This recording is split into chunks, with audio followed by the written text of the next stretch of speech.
Hey folks, welcome back to another episode of Home and History. My name is Nizar and today we're going to be talking about imperialism versus anti-imperialism. Imperialism was one of the biggest turning points in American history. We're about to break down why imperialism was so important, its causes and effects, and what other people in the United States thought about imperialism. To start, after the Civil War, the American industrial economy had a big boom. Can I get 3 big booms? Boom! Boom! Boom! Because of this, many Americans wanted overseas market in order for the American economy to expand. Yup, that's true. Americans, imperialism, we needed it. With the expansion of imperialism, America was moving forward. Well, forward, but it took time because these cars drive the speed limit. Speed up! One of the earliest examples of American imperialism was Hawaii. For years, American sugar planters had built up a lot of political and economic power there, and when Queen Liliuokalani, or some may say Miss A, tried to limit their influence, they overthrew her government.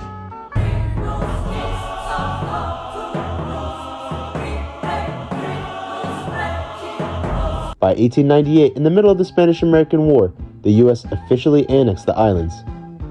This allowed the U.S. to also gain the important and critical naval base at Pearl Harbor. The situation in Cuba also shows another side of imperialism. Cubans had been fighting for independence from Spain, and American newspapers exaggerated Spanish brutality, which built support for intervention.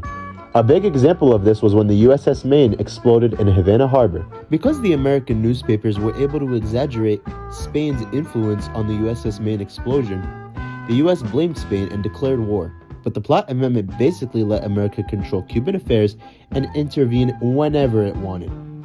This turned Cuba into a US protectorate. The Philippines were also an even more dramatic example. Filipinos expected independence from the US.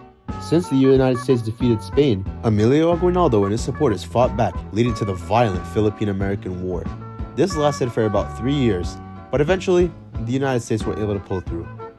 All of this happened under President William McKinley, and McKinley actually didn't want to go to war with Spain due to economic consequences and the overall idea that America would be portrayed as aggressors. However, in 1901, things changed suddenly when McKinley was assassinated by Leon Czolgosz, who was an anarchist.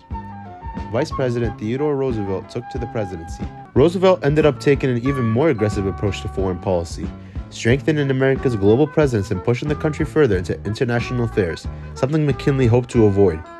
When you look at Hawaii, Cuba, the Philippines, and the shift from McKinley to Roosevelt's administration, it is clear that this era of imperialism completely reshaped America's identity. It expanded U.S. military reach, increased its influence in world politics, and laid the foundation for the modern role the United States plays internationally today. You don't have the cards right now. You're gambling with the lives of millions of people. You're gambling with World War III.